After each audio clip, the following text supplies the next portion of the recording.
그래서 이제 이 소크라테스의 변명 구성에 대해서 들어가겠습니다. 네, 네 분야로 되어 있는데 변명과 크리톤과 파이돈과 향연입니다. 이 네 가지는 소크라테스가 이제 변론을 하는 거죠. 죄를 받고. 그리고 이제 죽기 전에, 그다음에 파이돈은 뭡니까? 이제 독배를 마시는, 이거는 이제 플라톤의 중기 작품이라고 하는데, 한 80년대 때 지어진 건데, 소크라테스에 대한 그 내용들을 추억을 하는 내용들을 이 부분은 조금은 각색이 들어간 게 아닌가라는 생각이 좀 듭니다. 그래서 이제 이 소크라테스의 변명은 이렇게 되어 있습니다. 청년을 부패시키고, 그 다음에 나라가 믿는 신이 아니라 아테네가 그죠? 알지 못하는 새로운 잡신을 믿는다. 그래 되어 있었거든요. 이제 우리나라 같으면 어떻습니까? 빨갱이다. 그죠? 민주주의가 아니라 공산주의다. 그 급에 해당하는 정도의 제목이었던 거죠.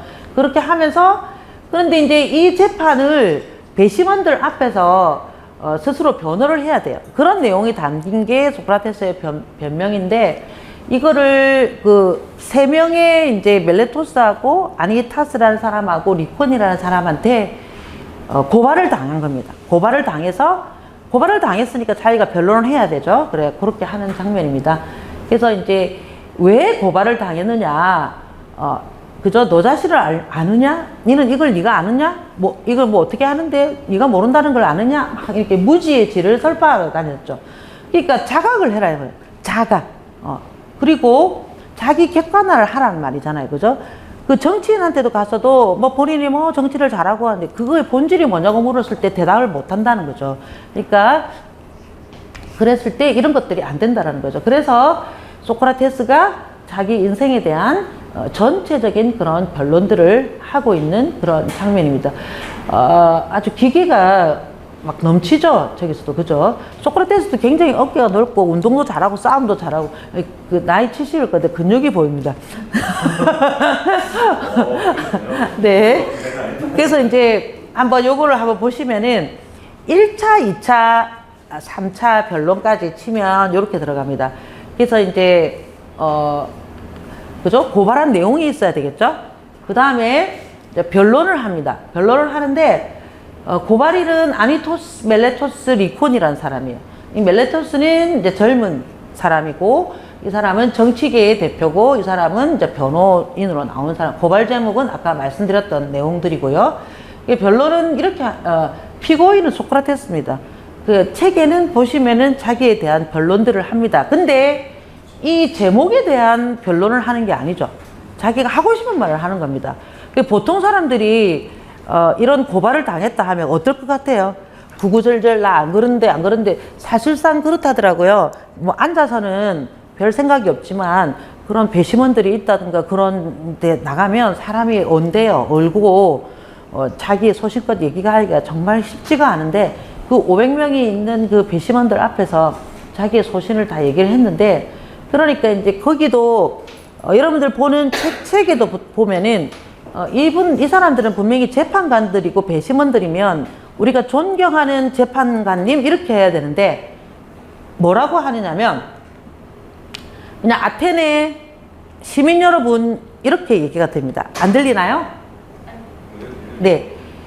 그렇게만 얘기를 합니다. 그래서 유죄 1차 재판은 죄가 있는가 없는가를 하는 건데 괘씸죄에도 걸려가지고 유무죄 이렇게 했을 때 유죄로 해서 280대 220으로 유죄가 선고가 된 거죠. 네.